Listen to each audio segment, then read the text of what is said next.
Hello student, आज हम discuss करेंगे when a charge particle perpendicularly enter in a uniform electric field then what will be the path of the particles. क्या होगा particle का path अगर particle uniform electric field के perpendicular direction में जा रहा है। तो उस सिचुएशन को हम इस वीडियो में आज हैंडल करेंगे। तो इसके लिए हम कंसीडर कर लेते हैं कि दो प्लेट्स हैं, पैरेलल प्लेट, और इनके बीच जो यूनिफॉर्म इलेक्ट्रिक फील्ड है वो कुछ पॉजिटिव प्लेट से नेगेटिव प्लेट की डायरेक्शन में लगी हुई है, कुछ इस टाइप से। क्लियर? ये हो गई ऊपर साइड में नेगेटिव प्लेट्स और नीचे बॉटम में एक पॉजिटिव प्लेट्स है। अगर हमने यहाँ पर एक यूनिफॉर्म इलेक्ट्रिक फील्ड में कोई चार्ज पार्टिकल है, पॉजिटिव चार्ज पार्टिकल Q, जो b वेलोसिटी से एंटर करता है, और ये पार्टिकल्स जब यूनिफॉर्म इलेक्ट्रिक फील्ड की परपेंडिकुलर डायरेक्शन में एंटर करेगा तो ये कुछ ना कुछ एक्सीलरेट होगा अलोंग दी बाई एक्सिस। तो ये पार्टिकल बाई एक्सिस की डायरेक्शन में थोड़ा एक्सीलरेट हो जाएगा। क्यों एक्सीलरेट होगा? क्योंकि प्लस से माइनस की तरफ एक इलेक्ट्रिक फील्ड लग रही है, और जब जिस डायरेक्शन में इलेक्ट्रिक फील्ड होती है उसी डायरेक्शन में इलेक्ट्रिक फोर्स भी लगता है। तो इस पार्टिकल पर एक इलेक्ट्रोस्टैटिक फोर्स लगेगा जिसका एक्सीलरेशन आएगा A = QE/m। तो ये पार्टिकल एक्सीलरेट होगा along the by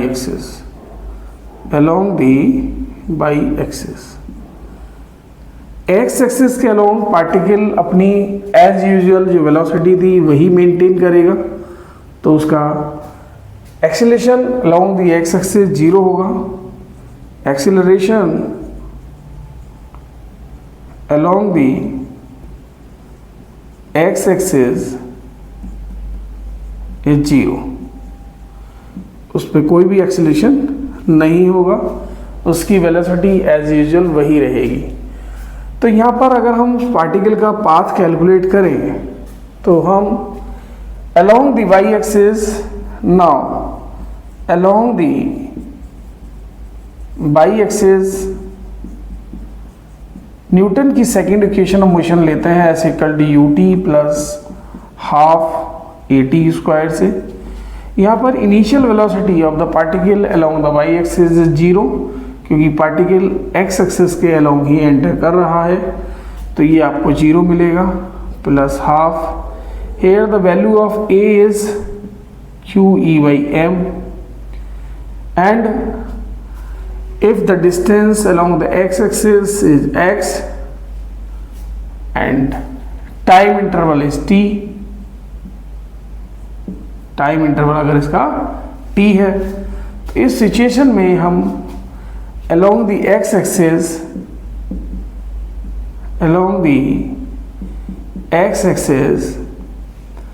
time equal to distance upon velocity use करके टाइम निकाल सकते हैं x/b।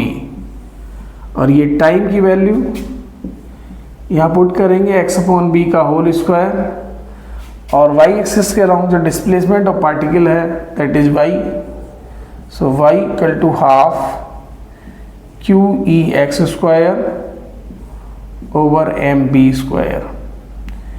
ये इक्वेशन एक पैराबोलिक है।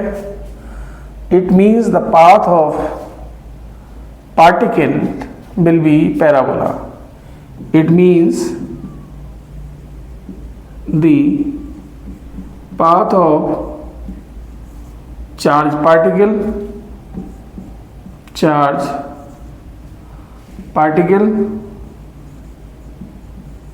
along the particle in a uniform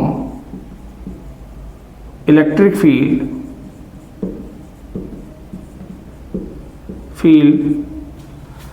is parabolic। Parabolic path बनेगा। तो पार्टिकल का जो पाथ होगा वो पैराबोलिक इन नेचर होगा। ये हमारा एक फैक्ट था। इसी में आपसे सेकंड फैक्ट ये पूछा जाता है कि when the particles to eject the electric plates then what will be the angle of the particle. जब पार्टिकल यूनिफॉर्म इलेक्ट्रिक फील्ड की जो पैरेलल प्लेट्स हैं इनसे बाहर निकलेगा तो उसका एंगल ऑफ इजेक्शन क्या होगा, उस समय इसका एंगल क्या होगा। तो अगर हम इसको इस ट्रायंगल की फॉर्म में कंसीडर करें तो tan थीटा इक्वल टू होगा V Y along V Y axis the velocity of particle upon the velocity of particle along the X axis V Y over V X. You tan theta equal to perpendicular upon base.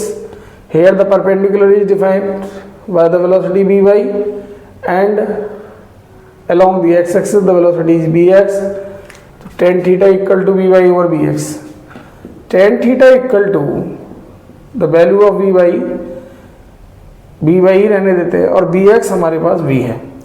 हमारा task है velocity calculate करना। तो हम इसके लिए Newton's की first equation of motion लगाएंगे v equal to u plus a t और along the Y axis velocity अगर बी वाई है तो जो along the Y axis initial velocity of the particle will be zero plus acceleration of the particle is e by m, t is x upon b या t x upon b है। तो जो B Y की value होगी वो ये आ जाएगी क्यू ई एक्स अपॉन एम बी। अगर हम ये वैल्यू यहाँ पुट करते हैं तो टेन थीटा हमारे पास बनेगा q E x upon M b divide by b. तो टेन थीटा इक्वल टू होगा क्यू ई x over m b square और theta equal to tan inverse q E x over m b square.